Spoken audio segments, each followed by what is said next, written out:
The United States military has begun strikes.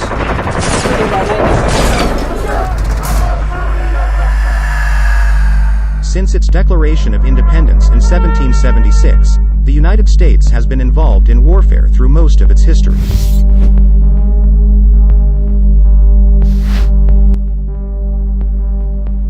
The country has either intervened or waged wars overseas, causing severe civilian casualties, serious property damage, and harrowing humanitarian crises.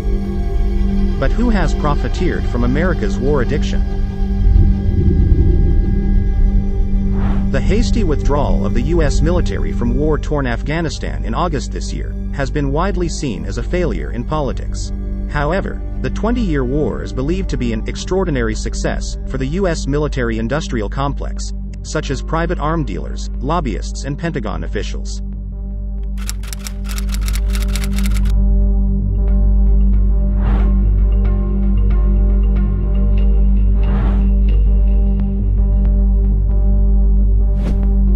Military-industrial complex is playing a role of the catalyst in this American war machine. It's all about economics.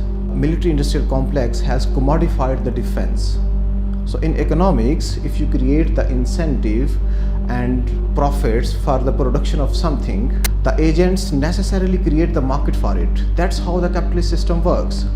So basically, military-industrial complex has created this war economy in the US.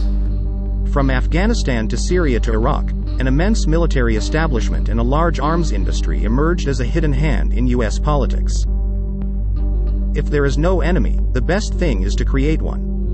A classic example is that the invention of that lie, the lie about the weapons of mass destruction in Iraq. So they invaded Iraq on that notion, whereas it was proven later that there was no weapons of mass destruction. There are enormous profits involved in this case. لأن صناعة الإرهاب يبدو أنها صناعة مربحة، يعني تحقق لشركات السلاح جزء من أهدافها، تحقق للساسة والاستراتيجيين أيضا جزء من أهدافهم. From 2001 to 2021, the U.S. annual defense budget has kept rocketing, weighing heavily on American taxpayers. From the figures, we know that anywhere close to between $1 to $2 trillion, maybe around $1.5 trillion to $2 trillion, United States says it has spent in Afghanistan in the past 20 years.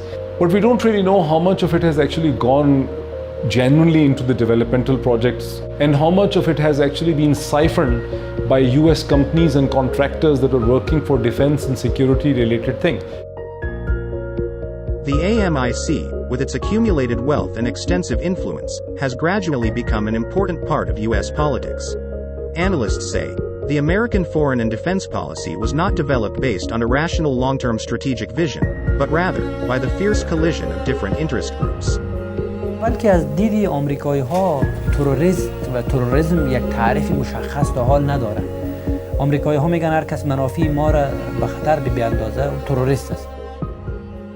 هدف عمده آمریکا از حمله به افغانستان از بین بردن تروریست ها نبوده. هیچ مثلا منافع افغانستان، حمایت مبارزه با تروریسم و مسائل دیگه جنبه های بسیار مطرح نبوده به اینجا.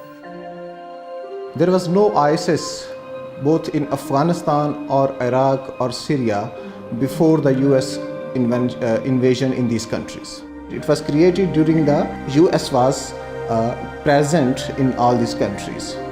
So when US starts this war on terror, there is one thing which everyone should know, that their intention is not to eliminate the root cause of the terror. Their intention is to be there and to show their hegemony all over the world and the international powers.